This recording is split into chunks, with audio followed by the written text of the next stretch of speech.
Bad Olympics so far. I mean, compared to London 2012, we've got fewer medals. One of the bright spots, of course, was badminton, where we had this great match where Sindhu faced the world champion and now, of course, Olympic champion, Marin, and she really tested her. Uh, Slightly outclassed, but she fought. She fought really, really well.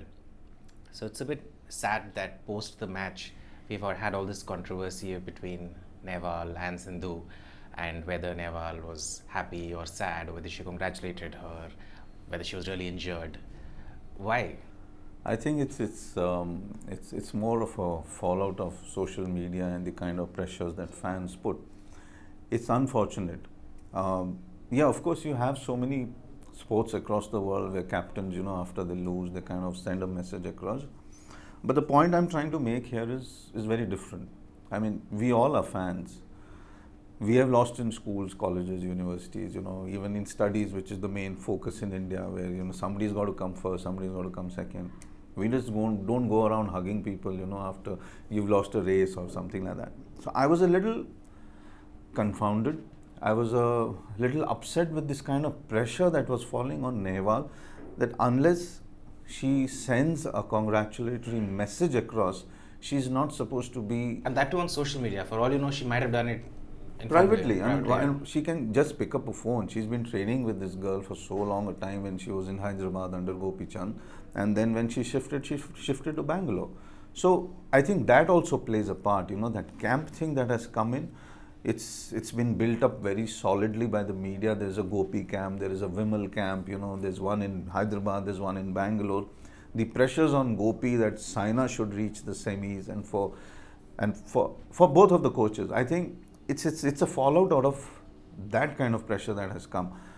But you feel sorry for Saina, because at this moment of time, after you have lost in the Olympics, where you're supposed to go till the final or the semis, and she was tipped by Gopi. By the way, all interviews before the Olympics, this could be a coach's way of protecting Sindhu, but he always said that the medal hope is Nehwal. So the pressure was off Sindhu. Okay, calculated move, or the way coaches think that somebody needs to be projected, somebody needs to be protected from the pressure. But yeah, it is unfortunate that Nehwal has to answer by putting her surgery prescription that's supposed to happen now onto her Twitter handle. Now that is a very sorry state of affair for any athlete in the world. Last year when Saina switched, shall we say, coaching camps from Gopi Chand to Vimal, from Hyderabad to Bangalore, a lot of people said it doesn't really matter, and other people said this is affecting her future career. What did you think, and do you think in hindsight one side has been proven right or wrong? No, I don't think it's about being proven right or wrong. I did an interview with Vimal at the Asian Games in 2014, and this is the first question I asked. I didn't ask about anything else. Right. Because Nehwal is a top athlete. You know that she's going to be there in the semis and the quarters and the final, wherever she can. I mean, they don't go there to lose because of a certain coach. And Vimal's answer was that he is not unable to understand the reaction from the Indian media, for one. Right. Also from the fan largely, that why can't an athlete change a coach? It happens across the world. If it happens in tennis, it happens in basketball. Teams change coaches regularly, players change coaches regularly, because they want to move on. They want to probably find something more. And beyond a point, you probably sort of stagnate with a particular coach and what you've learned from him. Yeah, I mean, for that matter, then Andy should be trolled all over the place, because he went from Lendl to Moresmo, then he's back to Lendl. So for Saina, I think she was looking at something new. Gopi had given whatever he could. And that's Saina's belief, not anybody else's belief. And the athlete has the final say in this.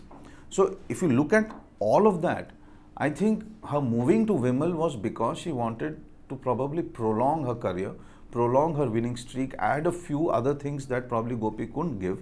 And her explanation at that point of time was very simple, that Gopi has more athletes to look at. He's got 10, 15, 5, 6, 8 badminton players in the academy.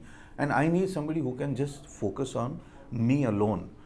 It has paid off. It's not that it hasn't paid off. She's been winning also regularly. And she's been world number one as well. Yeah, she's been world number one. So in a way, it has paid off. Let's not look at the Olympics as a kind of a camp war, because it's not. I mean, honestly, it is not. I think Saina still has a decent enough couple of years, 3 years to her career. I hope the knee injury, and Sindhu now has a massive career. The women's finals was also the first time that you had you had no Chinese in the finals, and obviously Carolina won the match. But is there something going wrong with Chinese badminton? No. I think it's because now the entry is restricted to 2 players per nation. So China can only give 2 women players. Earlier they used to have 4 or 5, and somebody or the other used to sneak in. They used to have all Chinese finals. They used to have an all Chinese semi-final. Now that's over. So you can only give 2 players, like Nehwal and Sindhu go. So their 2 players come in. So I think restriction on the entry also gives the field a wider variety. It gives the fans a little more. So today you can have a Marin and a Sindhu final, and the world can enjoy different styles.